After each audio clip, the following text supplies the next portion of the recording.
مشاهدينا الاعزاء، النادي الاهلي بيدخل هذه المباراه محتل صداره الدوري العام برصيد 66 نقطه، بينما نادي انبي بيدخل هذه المباراه محتل المركز الرابع برصيد 39 نقطه. مع مباراه نادي انبي والنادي الاهلي في الاسبوع ال 26 وختام الدوري العام، هنتابع الكاميرا في الملعب.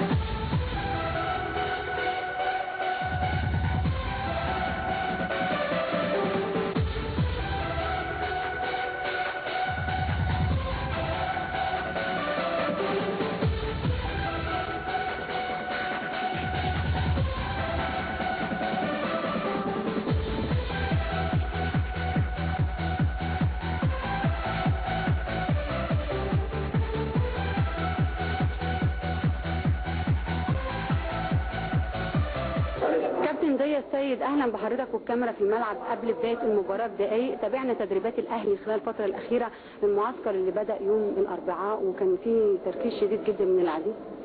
والله انا عايز اقول هو طبعا الموقف فرض نفسه على الكل، على اللعيبه وعلى الاجهزه وعلى الجمهور وعلى الوضع كله وعلى وسائل الاعلام، ان ده ماتش الدوري ان شاء الله نكسب ناخد البطوله ونفرح الناس كلها. اتمنى من الله ان ربنا يوفق لاعيبتنا النهارده ويكون المكسب حليفهم ان شاء الله. كابتن ضياء السيد، باعتبارنا في نهايه موسم، يا ترى القائمه الجديده للنادي الاهلي بالفعل ضمت محمد بركات لاعب نادي اهلي جده السعودي، كذلك ضمت عبد الستار صبري، ايضا محمد شوقي لاعب المصري؟ وعلى حد علمي المؤكد لدي محمد شوقي فقط لا غير. كابتن وليد صلاح الدين، اهلا بيك والكاميرا في الملعب وسلامتك من الاصابه. الله يسلمك، شكرا. وجودك داخل معسكر النادي الاهلي واحساس كبير بالمسؤوليه علشان الملايين من جماهير النادي الاهلي، انت حسيت بكده وانت مع اللاعبين؟ بسم الله الرحمن الرحيم. طبعا دي مسؤوليه عليا، ويعني دي اقل حاجه الواحد يقدمها للنادي الاهلي، ان احنا كلنا بنشارك، واللي موجود او اللي مش موجود بيبقى ليه دور ويبقى ليه بصمه، وحتى ان هو يحفز زمايله او ان هو يقدر يفيدهم باي حاجه.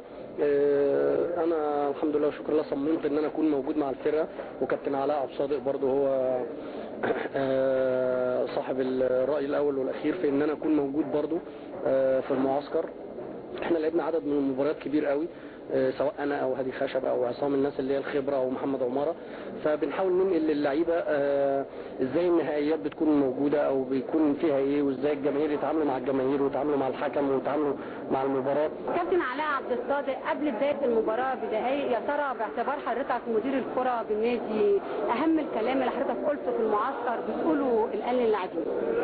يعني احنا تعبنا طول السنه، والماتش ده مباراه 90 دقيقه، هنتعب فيها 90 دقيقة دي، هنكلل جهودنا والتعب اللي عملناه طول السنة بالخير، والناس شايفة ان مصر كلها ربنا بيكرمنا وبنكسب، مصر كلها بتبقى سعيدة.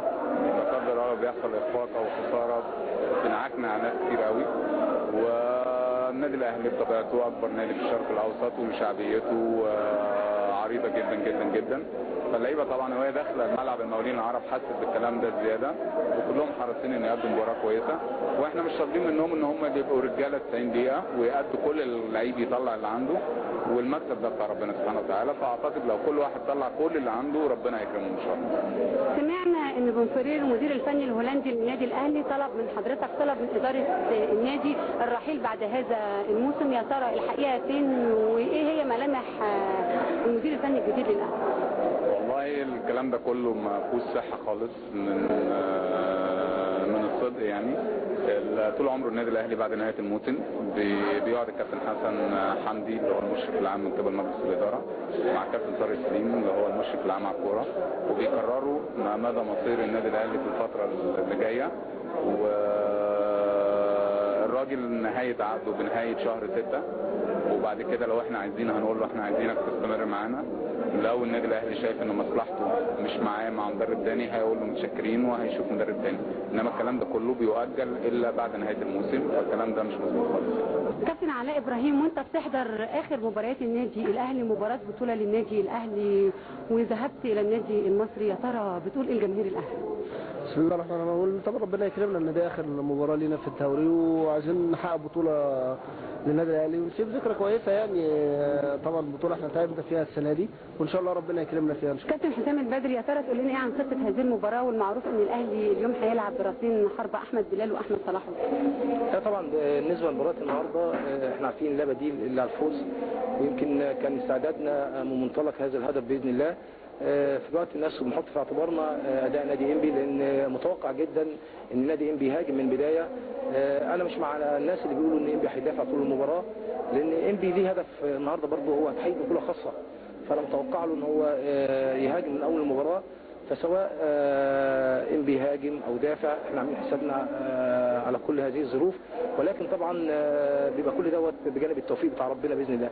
لكن الاستعداد على اعلى درجه، واللعيبه رغبتهم عاليه جدا في تحقيق الفوز، وحالتهم الحمد لله مطمئنه جدا، وهم يعني في حاله تركيز كبيره جدا لاسعاد الجماهير اللي جت النهارده. فان شاء الله انا متوقع هيبقى في اداء رجولي وفي اداء هيسعد الناس النهارده ان شاء الله. هل في اي مشكله في بدلاء دفاع النادي الاهلي؟ وائل جمعه هيلعب اساسي، هادي خشبه، شادي محمد، مين البدلاء؟ وهل احمد السيد مصاب؟ والله هو يمكن الحمد لله المجموعه الموجوده كلها 18، وفي بره ال 18 كمان ناس جاهزه، ويمكن دي بالرغم ان احنا نقول هي مشكله لكن ايجابيه بالنسبه لنا ان احنا عندنا عدد كبير من اللعيبه جاهز، والحمد لله ما عندناش اي مشاكل. النهارده هنلعب بافضل ناس عندنا، ومعانا برضو على الدكه ناس كويسه جدا. يمكن بس هي الاصابات بتتمثل في وليد اللي اتعور في اخر قبل من يومين يعني بالظبط، وياسر رضوان وسيد عبد الحفيظ هم اللي بيغيبوا، لكن ان شاء الله في ناس تعوض باذن الله، ونتمنى نعمل مباراه كويسه نسعد بيها جماهيرنا ويبقى التوفيق حالفنا باذن الله. لعبت له حسام غالي بصري، والشوط بتلعب لأسامة والله من 35 ياردة. شويط والله أسامة حسن تبقى مرتدة كويسة، وبلال فضيله خالص لعبها لبلال، وبلال عنده فرصة شوط لكن اتأخر. هل يرى عصام محمود وادي أسامة والشوط صوتها حلوة. شويط والله أسامة. بقول لحضراتكم أسامة حسن مولود في شهر العظماء، شهر 10 شهر أكتوبر، وثالث موسم ليه، 24 سنة من مدرسة الكورة بالنادي الأهلي. أبو مسلم عاوز يرقص ورقص فعلا، وعنده جilberto وعنده وتروح لجilberto ميلان جات له على اليمين. فرق كبير قوي. الموسم رامي ما زالت كورته منخفضه، مش عارف بقى، لكن خلصها كويس. حسام وترقيصه حلو. حسام غالي بيبص عايز يلعبها مظبوط، لكن كورنر لعيبه النادي الاهلي بيقولوا ضربه جزاء. هو هنشوفها مش باينه قوي، هي بيلعب بحرص والتنظيم دفاعي، لكن برضو عنده النزعه الهجوميه. اهو شفنا اسامه وصل فين وشاط كام كوره قبل كده اسامه، وبيقطع كوره عرضيه وجوه جول. يا مش معقول والله، مش معقول الناس دي كلها. سيد عبد النعيم في الدقيقه 31 يقلب الترابيزه على الكل. سيد عبد النعيم لسه بقول لحضراتكم، وأسامة حسن، وبيلعبها ويخطفها خط وتروح في زاويه من اصعب ما يمكن لعصام الحضري.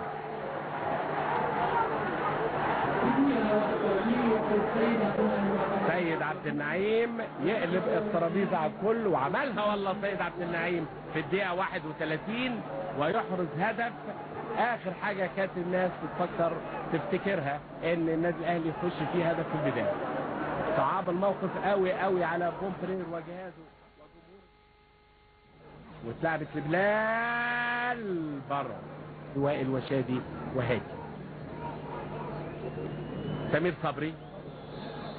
وفي هذه اللحظة أحبائي الكرام بيصفر رضا بلتاجي يعلن نهاية الشوط الأول.